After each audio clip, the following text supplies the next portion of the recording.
من القرآن قد خصك الرحمن۔ رمضان کا مہینہ خاص طور پر اللہ کے ذکر کا مہینہ ہے، دعاؤں کا مہینہ ہے، اور اس میں خصوصیت کے ساتھ دعائیں قبول ہوتی ہیں۔ لہٰذا اس رمضان کے لیے اگر آپ کچھ پلاننگ کریں تو اس میں ایک پلاننگ ضرور شامل کریں، اور پلاننگ آپ کی 30 دنوں کی ہو، ہر روز کی الگ ہو،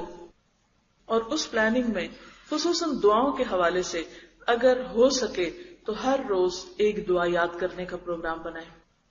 اور اس کا طریقہ کیا ہو سکتا ہے کہ جیسے قرآنی اور مسنون دعاؤں کی کتاب ہے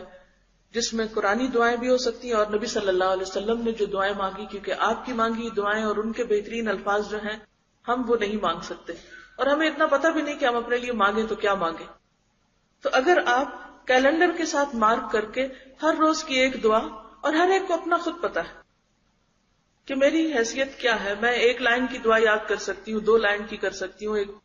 بڑی کر سکتی ہوں، چھوٹی کر سکتی ہوں، تو 30 دنوں کی ڈیٹس ڈال لیں، اور ہر روز ہر نماز کے بعد اس دعا کو کم از کم 3 دفعہ پڑھیں، باقی بھی مانگے لیکن اس ایک خاص دعا کو کم از کم 3 دفعہ پڑھیں۔ اگر 5 نمازوں کے بعد 3 دفعہ بھی آپ نے اس دعا کو پڑھا تو 15 دفعہ وہ دعا ہو جائے گی۔ تو انشاءاللہ ایک دعا اگر آپ دن میں 15 بار مانگیں گے، 15 بار پڑھیں گے تو وہ آپ کو زبانی بھی یاد ہو جائے گی۔ پھر اگلے دن اس کو شامل کرتے ہوئے ایک اور کا اضافہ کر لیں، اور اگر آپ سمجھتے ہیں الحمدللہ کہ آپ کو وہ سب دعائیں زبانی یاد ہے تو پھر اس صورت میں قرآن پاک کا کچھ حصہ حفظ کرنے کا اپنے ذمہ لے لیں کہ روزانہ کچھ نہ کچھ حصہ قرآن پاک کا زبانی یاد کرنے کی کوشش کریں۔ اور یہ جو ہم کہتے ہیں نا کہ ہمیں یاد نہیں ہوتا، وہ یاد ہو سکتا ہے۔ سب سے پہلے تو اس خیال کو دل سے نکالنے کی ضرورت ہے کہ یاد ہوتا نہیں یا ہو نہیں سکتا۔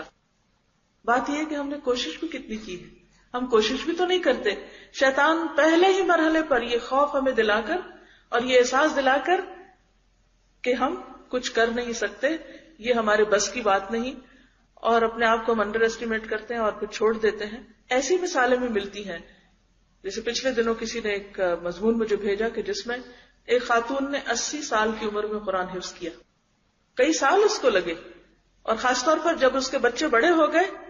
اور اس کے پاس وقت زیادہ تھا تو بجائے اس کے ادھر ادھر وقت ضائع کرنے کے اس نے قرآن یاد کرنا شروع کر دیا اور اس کو یاد ہو گیا۔